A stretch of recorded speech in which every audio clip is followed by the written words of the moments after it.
আসসালামু আলাইকুম প্রিয় দর্শক, কেমন আছেন আপনারা সবাই? আজকে আলোচনা করব জন্ম নিয়ন্ত্রণ পিল নিয়ে। এই পিলটি কীভাবে খাবেন, কখন খাবেন এবং ভুলে গেলে কী করবেন, কীভাবে খাওয়া শুরু করবেন, সব কিছু নিয়ে আজকে আলোচনা করব। তো ভিডিও শুরু করা যাক। প্রথমত, আপনারা যারা একটা বা দুইটা বেবি হয়েছে তাদের জন্য কিন্তু এই পিলটা খুবই বেটার হবে। পিল শুরু করার দুইটা নিয়ম ফলো করা যায়। যেমন একটি হলো পিরিয়ড শুরুর দিন থেকে প্রতিদিন একটা করে একটা নির্দিষ্ট সময় খেতে হবে। আর একটা নিয়ম হলো পিরিয়ডের শেষের দিন থেকে প্রতিদিন একটা করে একই নিয়মে খেতে হবে।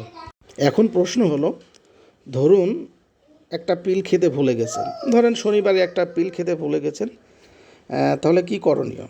শনিবারে পিলটা খেতে হবে হলো দিনের যে কোনো সময় যদি মনে পড়ে অবশ্যই খেয়ে নিতে পারবেন।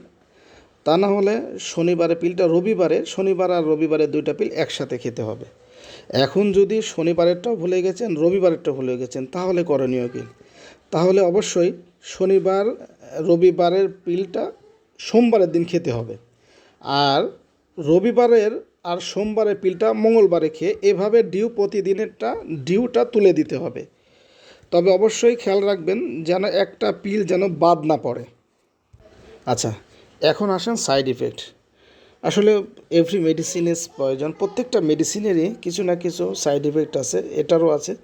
তবে এটার পিলের ক্ষেত্রে যেটা হয় সেটা হলো যে অনেক সময় নওশিয়া, ভমিটিং, অ্যাংজাইটি বা আপনার মাথা ঘোরা, একটু অস্থিরতা লাগতে পারে। তবে সেটা প্রথম 3 দিন বা 5 দিন 7 দিন এটা হতে পারে, তারপরে সেরে যায়। তবে আদেও যদি এই নওশিয়া, ভমিটিং যদি পরিবর্তন না হয় তাহলে অবশ্যই ডাক্তারের পরামর্শ নেওয়া উত্তম। ভালো থাকবেন সবাই। আসবো আরেকটা নতুন ভিডিও নিয়ে, আমাদের সাথেই থাকবেন। ধন্যবাদ।